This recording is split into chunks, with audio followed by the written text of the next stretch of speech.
welcome to Focus Today. I'm your host, Perry Atkinson. Often we hear a lot about and talk about mental illness, and I am really delighted to have somebody with us today that can really help us through this and walk us through this. A living example of something I say often: whatever God saves you from or brings you through, He usually turns around and makes you a minister too. And such is the case with Lynn Eldridge, a nationally recognized conference leader, a life coach, and trainer for Restoring the Foundation. She's the author of several books, including Bipolar to Beloved, A Journey from Mental Illness to Freedom, and her soon-to-be-released new book coming out, Misdiagnosed and MAD. And there's a picture of the cover of both books there on the screen. You can go to Lynn, that's Lynn Eldridge.com, and that is the website. And there's the picture of the landing page. Lynn, thank you. Good to see you. How are you today? Well, I'm doing great. Good to see you. Thanks for having me on. You're great. Well, thank you. This is really interesting. Well, first of all, your new book coming out when? Well, hopefully by fall. Okay. And what's the takeaway? What's the foundation for that book? Well, 1 Thessalonians 5:23 talks about be made whole, body, soul, and spirit. As soon as I got back into the church about 14 years ago, the Lord took me off sugar and flour immediately. I didn't understand. I didn't ask. I didn't care. I was in love, whatever. Yeah. I was free. So I was grateful, and I didn't realize just how dangerous that our food system is. And Wow. that includes sugar being 8 times more addictive than cocaine. And boy, it's easy to make friends. It's harder to keep them when you start talking about sugar. Yeah, I want to get you back when the book's released because I think you're onto something here. But first of all, take a few moments here and share with us your story. Oh, I was raised in the church, and I rebelled when I was a teenager, and found a boyfriend, and he was a drug dealer, and I was going to change him, and that's not the way it goes. So I got changed instead, and actually, I just because we go to church on Sunday and Wednesday doesn't mean we know God's ways, if that makes sense. Hmm. And so I my mom would make me go to church, so I made my boyfriend go to church, and we'd get high before church when we went into church, and God got sobered me up, and my boyfriend got saved and became a pastor. So that happened a couple of times, and then I got involved at an early age, graduated from high school early, and with some the people that he used to get his drugs from, and I went over his head. And as a 17-year-old, I started um, carrying suitcases full of money to Florida and picking up kilos of cocaine and bringing them back. When one night the party didn't go so well and there was some violence that broke out, and I thought, I've got to get out of here. And I saw an unmarked car going around the house, and I'm like, this isn't good. And then my mother called, and I'm like, oh no, this has gone from bad to worse. And she said, get over here now. And she said, the FBI's come to us because you're a minor, and they're going to give us one chance to get you out before your friends kill you. And we'll put you someplace they'll never find you. And I'm like, where in the world could that possibly be? She goes, Bible college, get in the car now. And so I shortly thereafter ended up on the campus of Oral Roberts University, and the love of God landed on me in the parking lot, and nobody preaching, nobody teaching. And Wow. but I got hit with the power of God. But unfortunately, Oral Roberts was closed for the semester, and I went to live with my aunt. And just like I said, just because we go to church doesn't mean we know God's ways. So every door that God set me free from addiction and bipolar, anorexia, all this in just a second. But by the time I ended up graduating from another Bible college, I was bipolar, you know, suicidal thinking, addiction, and eating disorders. And I thought Jesus was powerless when the truth is my people perish for lack of knowledge. So I went back into darkness. And obviously, about 15 years ago, I ended up in the Baylor University Mental Hospital trying to figure out how not to kill myself. I'd gone into New Age practices. I'd gone into all kinds of cults, Hmm. and but it. I told God I'd give. When they should never let me out, and I got out. I was trying not to kill myself, and bottom line, I asked a friend of mine if he'd go with me to church. He was an addict too. I mean, go with me to a 12-step meeting. I didn't want to go to church. I'd been there, done it. I knew everything, right? And so I went with him. He said there's a healer at church, and I'm like, I was desperate enough to even try Jesus. So I went, and the God of mercy met me because I was so broken, so angry, and so full of hate, and destroying myself. Wow. So much there. I'm trying to figure out, how did you go from an amazing Christian experience to relapsing? I didn't know God's ways, and in the culture of the several of the churches I went to, or maybe that was just me because belonging or forgiveness was just an option. You know, um, dishonoring a parent, I had no idea what that meant. I had no idea what judgments were, and I didn't understand that. I was judging and dishonoring my mother, and it says, to honor your parents, that life will go well with you. So I did write another book called Perceptions, and it's healing of distortions of the way we see God, ourselves, and others, because these bitter-root judgments based on Hebrews 12:15 will defile many and come back to plague you. Mm. So I saw everybody through the broken lens of my heart. We don't see people as we are, as they are. We see people as we are. And so, How would you describe bipolar? um, that I had extreme, extreme, extreme lows. And I had no emotional regulation, none. And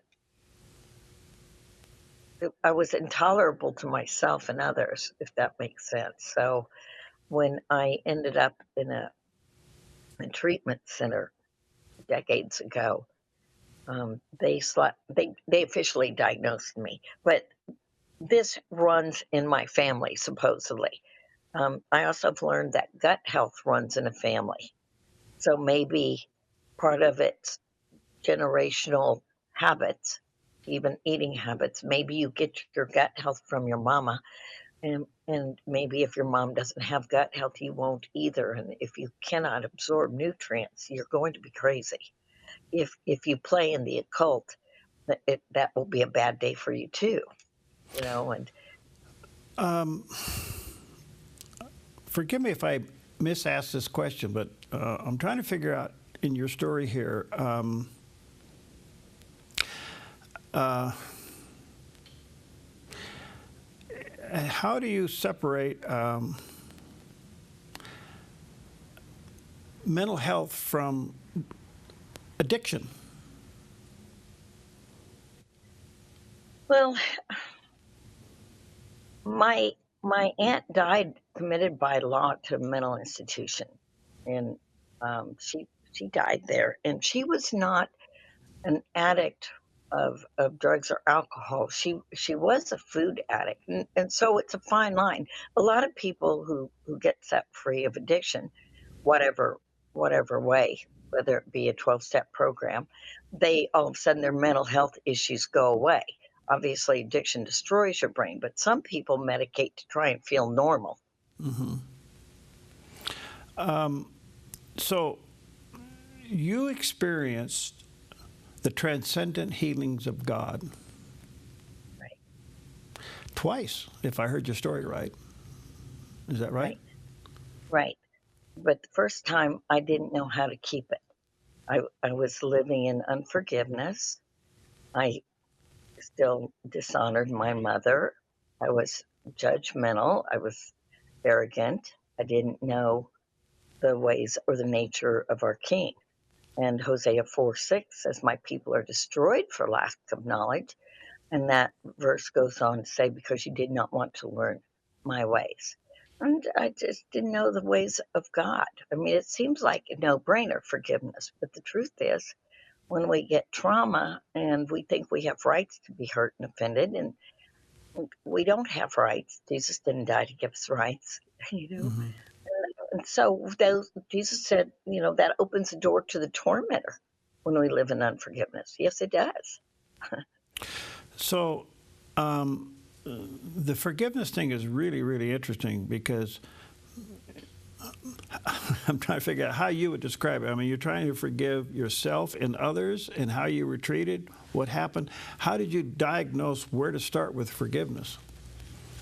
Um, I'm not sure where I diagnosed that. I just when I got out of the mental institution, I ran into a woman that used to be best friends with my mom when we were in the church. My mom got offended and left the church a long time ago. In fact, our whole family did. And my friend Anita, she stayed in. She got a bachelor's in psychology, a D.Min from Wagner Leadership Institute. She'd been through cleansing streams, restoring the foundations, the apostatics, in Sozo, and she knew the ways of God. And I'd go into this healing room, and she'd say, "Repeat after me." And she would say, "I confess the sins of my ancestors, my parents, and my own sin of a cult," let's say. And then, "I forgive those who have influenced me, in particular, maybe some of my American Indian heritage, where they worship things. We've all got a cult in our bloodline somewhere." And then I asked God to forgive me. And I had to learn what forgiveness looks like because I was in the habit of being offended.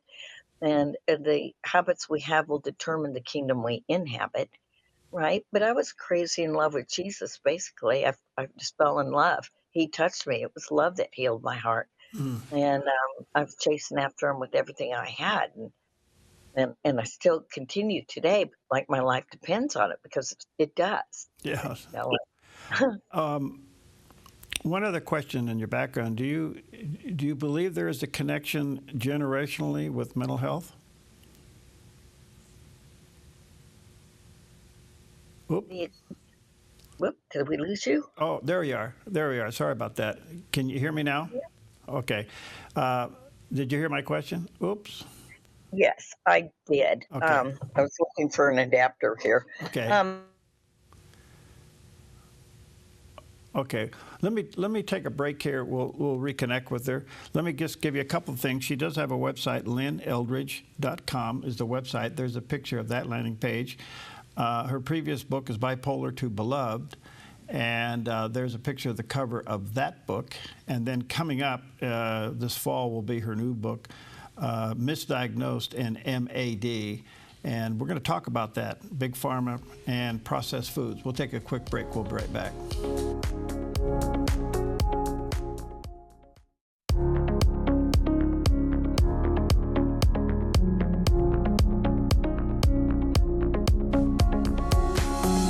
Hi, welcome back, and honored to have with us today Lynn Eldridge. You may want to check out her book, Bipolar to Beloved, and there's a picture of the cover of that book, and a journey from mental illness to freedom. It's really a remarkable story. She's working on a new book, which will be released a little bit later on, and it's entitled Misdiagnosed and MAD, MAD. She does have a website, LynnEldridge.com is the website, and there's the picture of that landing page. Thanks, Lynn. Sorry about all the communication stuff. It happens. I want to come to your new book because I find this very interesting. And today's big story is that the president's signing an EO, executive order, to cut the price of pharmaceuticals and drugs. We have a new Secretary of Health, RFK Jr., who's really a hawk on the quality and the quantity of our food, but primarily the quality of our food. And you've connected the dots, really, I guess, through divine intervention in your life of sugar and processed foods. We all hear about this, but you're obviously very passionate about it, and you're writing about it. How has that change resulted in your life? My brain was able to heal. If you've got your brain looks like Swiss cheese because of the destruction from the drugs and alcohol. I didn't realize that sugar could do the same amount of damage, and yes, there's healing for that, but not until I got rid of the the drug of choice, which for me was sugar. I met a woman. She approached me at a church in the parking lot, and she asked me if she could talk with me. She said the Lord sent her to me, and I said, "Sure. What seems to be your problem?" And she said, "I have suicidal thinking. I am so depressed." And I gave her a book called Forgiveness, and I also asked her, "What's your drug of choice?" She goes, "I don't do drugs. I'm a Christian." And I said, "If you're in enough torment to want to kill yourself, and it's not unforgiveness, then what is your drug of choice?" And she thought about it for a minute, and she goes, "Queso and chips." She was addicted to the queso and chips because they are creating these foods to be addictive, and the seed oils and the other chemicals that God did not put on this earth for us to eat are doing havoc in our emotions, in our health, in our gut health, in our mental health. Mental health starts in the gut. That's all there is to it. And if it's destroyed, then we can't. We're not what we eat. We're what we absorb. Hmm. And so that's it's dangerous to. I met a man who's suicidal, and I said, I think it's your food. You eat a bunch of garbage food. He knows Jesus. He's known him for decades.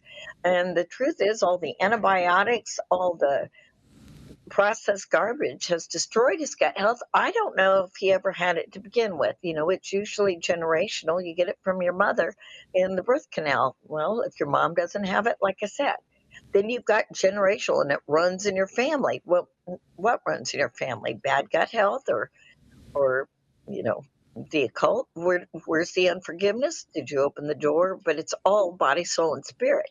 And the foods we ingest do control to a certain extent our emotions and the way we think, and we can't minimize it. And the cleaner I eat, the more sensitive I am to it. And I went out with some friends after church once, and the, she had her 11-year-old son, and we went out for pizza, and I'm thinking, oh, come on, just a little pizza won't hurt. And the next day I was angry, and I don't know why I was angry. I live with a 15-pound teddy bear dog, and the day after that I was full of self-pity, and I just didn't know I felt so cruddy when I do all this work. And I when I detoxed, I'm like, what hit me? And somebody said maybe it was the dye in the pepperoni, maybe it was the fake cheese, maybe it was the Roundup sprayed on the crust of the pizza dough. Uh, Maybe it was all the above. So, were you instantly healed of this, or was it gradual for you? Um, for me, it was over the bipolar. I assume you're talking. Yeah, for me, it was about 6 weeks. I walked into this healing room, and I felt the love and the power of God when they prayed for me. And I I told God I'd do anything, one more chance, one more time. Let's go big or go home. I'd go through any door that opened. So I went on an encounter weekend and learned again about how the value of forgiveness and generational curses. And a lot of people don't like that word generational curse. I was one of those. And when I learned about them, I said, I don't believe in curses. And they said, well, do you want to call bipolar a blessing? Put down your prejudice against words, and maybe you'll find something that can change your life. Why don't we just pray? And so I didn't realize that deliverance is basically confession, forgiveness, repentance, and renouncement. And so I kept going to that healing room I was speaking about earlier every week. And she'd say, what is bothering you today? And well, I'm bipolar, and I'm suicidal. I got eating disorders, and she goes, "No, you're not. There's a difference, Lynn, between facts and truth. The doctors know the facts, and Jesus is the truth. The doctors told me there was no way, but Jesus said, I am the way." She said, "Choose who you want to believe. It's on earth as it is in heaven." So it was all Jesus. It was renouncing things that I'd been into in my past. It was forgiving, forgiving, forgiving God, myself, and others. Not like God had done anything wrong, but I perceived him to be the way I was, if that makes sense. No, it makes total sense. Some people recognize an addiction such as sugar. I mean, I'm not, drugs is one thing and alcohol is another, but I mean, a simple thing is sugar because it's everywhere. Um, what can you say to somebody that is recognizing what you're talking about but doesn't know how to go about the detoxing? Well, for me, I had to wean myself off the sugar because it was I enjoyed it, right? It was my drug of choice when I got off the other drugs. Oh, come on. It's legal, it must be okay. But then again, abortion's legal, that doesn't make it okay. And so I just realized that God was telling me to get off of it. I didn't realize until I read the book Sugar Blues, how powerful it is and how it used to be traded like with opium. Back in the day, there were wars fought over this sugar. They put sugar in American cigarettes, and that should tell you something. So the best thing to do is just wean yourself off. I don't keep it in my house. Number one, I don't use it. Um, and I'm just very careful what I eat because I get triggered by just a little bit and then I want more. Yeah. In the meantime, we seem to be recognizing the quality of our food chain in America. It's now come to light. I don't want to go political here, but on the other hand, it's a big political issue. And what do you think about it with RFK Jr.'s quest to clean up the food? Well, before this Maha movement started, I'd been reading a lot on health. I'm grateful that I came from a generational blessing of health nuts. And so I had learned about seed oils. I'd learned that seed oils, I think it was Dr. Mark Hyman on a YouTube, said that seed oils coat the brain cells so you can't even release love hormones. And I'm thinking, well, that explains what we see on the news. The dishonor, the disrespect, the finger pointing, the accusing. And Dr. William Davis has written a book, Super Gut, and he talks about if we don't have the microbiome to create the oxytocin, the microbiome in our gut that creates the hormone oxytocin, which makes me be able to uh, love and appreciate you, and you also love and appreciate me and others. And then, if we have a disagreement, we're willing to reconcile. And if you don't have those hormones being produced, of course you can't do it. And in his book, he's holding it responsible for the breakup of the American family. Does your quest or has your quest brought you into supplements that you feel really do work? Um, yes, but that's kind of a slippery slope too. There's different qualities of supplements, and there are some supplements that are sold that may not even contain what it says it contains, the vitamins and stuff. So there's a difference between synthetic and bio identical supplements as well, which I didn't know that either. So I've been learning a lot on my way, but the truth is I do have a garden today. A lot of people say I can't afford organic food, but we can afford seeds. And I lived in this town home and had a window box and a grow light, and I've learned to eat better. That totally learned to eat better. But yes, I do find supplements, and I do check quality, and I'm very careful about which ones I use.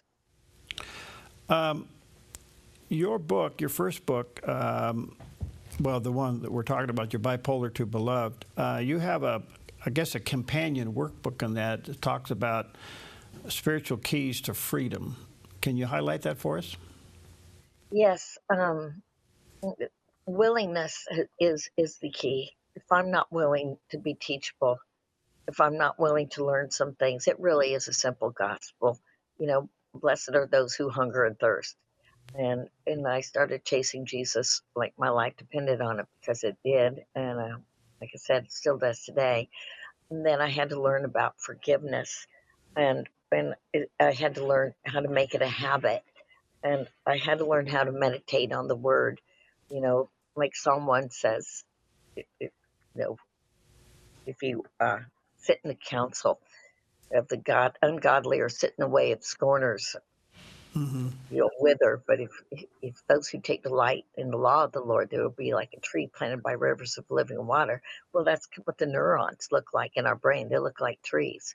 And when those branches grow back, we can see things with different perspectives. And I've learned about attitudes being a reflection of really a judgment. If I have a negative attitude towards you, it's really, I've judged you. And I didn't even know what judgments were. I didn't know how much they can boomerang on you and affect your whole life, especially when it goes to dishonoring a parent. Hmm. So all these are pretty simple, learning boundaries, getting emotionally grown up, put off anger, malice, bitterness, Yeah. put on love, peace, Wow. patience, kindness. Well, you're a delight. Let me say to our viewers and listeners a couple of books. Our first one is Bipolar to Beloved, A Journey from Mental Illness to Freedom. There's a picture of the cover of that book on the screen. She's working on a new one that will be released later on this year, Misdiagnosed and MAD, dealing with all kinds of good things about, processed foods and good, healthy eating. She does have a website, Lynn, L-Y-N-N, Eldridge.com, and there's a picture of that landing site. Lynn, thank you for your time. Stay in it. Well, thank you so much. I appreciate it. All right. God Thank bless you you. for all the work you're doing. Okay. Bless you. Okay.